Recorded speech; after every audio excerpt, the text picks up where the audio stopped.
Ya Nabi salam alaik, ya Rasul salam alaik, plung plung plung.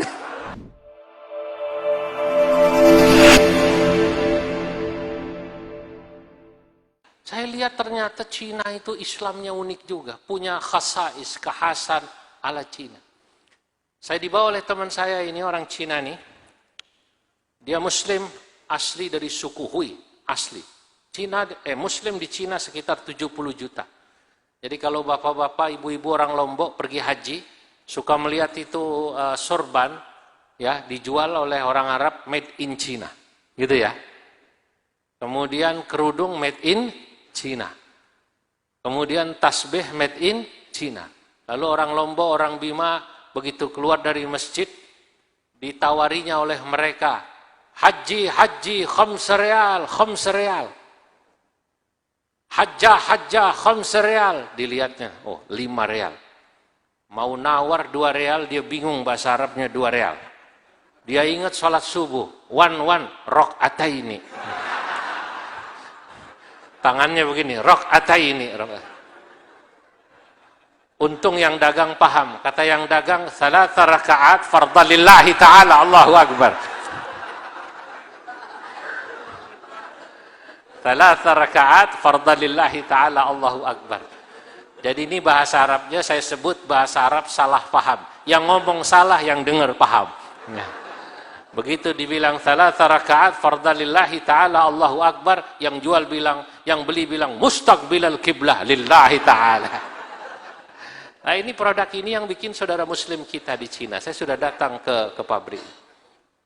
Saat salat Jumat di Lancu, yang salat Jumat sekitar 100.000 orang. Banyak sekali di Islamic Centernya. Saya tanya kepada teman saya itu, namanya Dr. Abu Bakar, kam takriban yani adadul musallin fi hadal masjid. Berapa ini kira-kira jumlah yang salat? Dia bilang 1,100. Ya, 100.000, maaf, 100.000. Masya Allah. Ah, begitu saya dengar adzannya, heran saya. Adzannya itu lagunya, lagu Mandarin. Ini kalau di Indonesia, kata saya, ini pasti sudah dibilang sesat. Dibilang Islam Nusantara ini pasti. Itu kalau udah Islam Nusantara, itu yang diserang pasti Pak Kakanwil, menterinya, kan begitu kan? Zaman sekarang antara adzan ini dan gomongan anjing itu selalu dipelintir-pelintir. Tahu saya ikut-ikut orang itu. Orang-orang begitu selalu mencari kesalahan orang, isinya penuh dendam. Orang hidup itu kalau isinya penuh dendam, susah. Makanya tadi, lebih mudah mengobati orang kena COVID daripada kalah pilpres. Lah iya mestinya kalau sudah selesai. Kalau sudah selesai pilkada, pilgub, pilbub, kumpul. Kita ini sama-sama Indonesianya, sama-sama umat Islamnya. Betul apa betul? Nah, beliau Pak Gubernur datang saja ke sini. Tak peduli apa partainya, datang-datang. Muslim, saudara kita. Itu begitu. Tak perlu kita mengajari permusuhan. Nah, saat saya di Cina, saya dengar adzannya. Hayya 'alas salah. Hayya 'alas salah. Hayya 'alal falah. Hayya 'alal falah. Allahu Akbar, Allahu Akbar. La ilaha illallah. Ini saya masih ingat adzan Cina. Lalu saat saya dengar, saya mau ketawa takut kualat. Di masjid saya tahan. Kata saya ini orang Cina kalau baca sholawat pasti lagunya lagu Jet Li. Ya Nabi salam alaik, ya Rasul salam alaik, plung plung plung. Lah, kalau NU melihat begini nggak heran. Karena dalam NU al-ibrah bil jauhar, la bil madhar. Berislam itu yang penting isinya, bukan casingnya. Ini penting, Pak.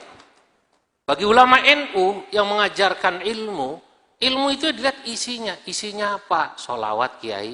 Lagunya lagu Sunda. Itu cuma lagu. Apa yang dibaca? Al-Quran. Lagunya lagu Jawa. Tak perlu dibilang sesat. Ini Menteri Agama dulu Lukman Hakim mengundang Qori baca Quran lagu Jawa. Kaget orang se-Indonesia. Islam Nusantara sesat dan lain sebagainya. Kata saya kurang piknik. Kalau dia sering piknik, dia tahu orang Sudan baca Qurannya mirip lagu dangdut. Orang India kalau baca salawat, lagunya kucu-kucu hotahe. Ya Rasulullah, salamun alaik, ya rafi'a sya'ni wad daraji. Atfatayyaji ratal alami ya uhailal judi wal. Loh kok jadi India semua ini orang. Nah, kalau ditanya apakah ini sesat atau tidak, isinya salawat. Itu cuman lagu. Lagu bebas, Pak. Makanya waktu 3 atau 4 tahun lalu saya haji saat menunggu lempar jumrah di Jamarat. Saya menginap, di samping saya ada orang menggunakan gamis seperti orang Maroko karena gamisnya pakai tudung, jalabah atau jalabiah. Sebagai orang timur saya menegur beliau. Assalamualaikum. Waalaikumsalam.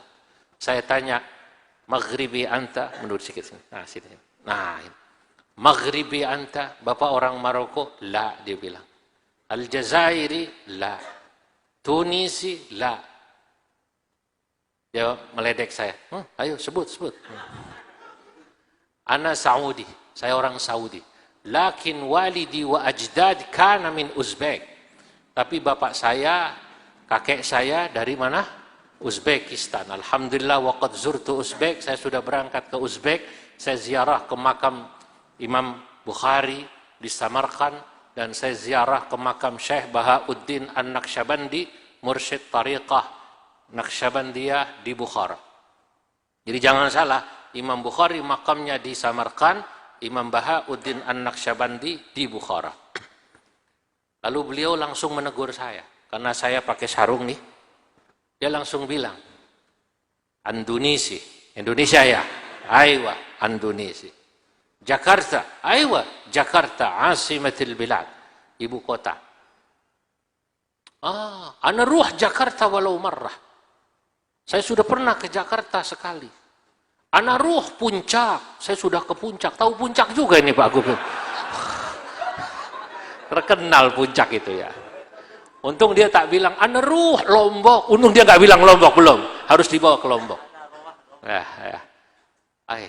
Dia bilang begini, ini yang membuat saya gembira. Ana walau zurtu marrah Indonesia, saya walaupun hanya sekali ke Indonesia, tapi kata dia, Masya Allah, saya suka dengan orang Indonesia. Dzu khuluqin, akhlaknya indah. Begitu dia bilang orang Indonesia akhlaknya indah, hidung saya maju 2 senti. Saya bilang, Masya Allah, tapi orang Indonesia itu awam-awam. Kecuali orang Lombok yang dari wajahnya kelihatan Al-Quran di luar kepala semua ini, Pak. Ini Al-Quran di luar kepala di mana, Al-Quran di mana ya? Nah, tapi saya bilang orang Indonesia itu awam. Maaf. Orang itu Pak, yang penting akhlaknya, yang penting kesantunannya. Kalau dia ahli ibadah, kalau dia ahli ilmu, tak memiliki akhlak, tak akan dirasakan kebaikannya oleh masyarakatnya, oleh orang di sekitarnya. Rupanya akhlak. Itu yang tadi membuat Elizabeth menulis, yang katanya kalau Anda mau melihat indahnya Islam ke Indonesia itu lewat film yang terkenal tadi. Itu betul. Ada seorang sutradara film mendatangi Abah Wapres. Dia ingin melihat Indonesia. Dia bilang akan buat film. Kata Kiai Ma'ruf, kau datang ke Baduy Lebak sana. Kau datang ke Borobudur, kau datang ke Bromo. Lihatlah bagaimana Islam di Indonesia.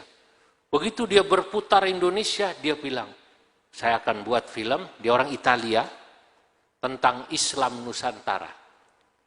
Di sini akan saya jelaskan ke dunia, bahwa kalau Anda mau melihat Islam yang sesungguhnya, yang indah, datanglah ke Indonesia. Di Indonesia, orang Baduy, walaupun bukan Islam, tidak diganggu oleh orang Islam di Lebak. Di Indonesia, Borobudur yang indah itu tidak akan dibom seperti di Syria atau di Irak atau di Yaman. Di Indonesia, suku Tengger yang minoritas di Bromo tidak diganggu oleh Islam yang mayoritas. Dan siapa Islam yang mayoritas yang harus menunjukkan ini? Tidak lain dan tidak bukan kita semua warga Nahdlatul Ulama.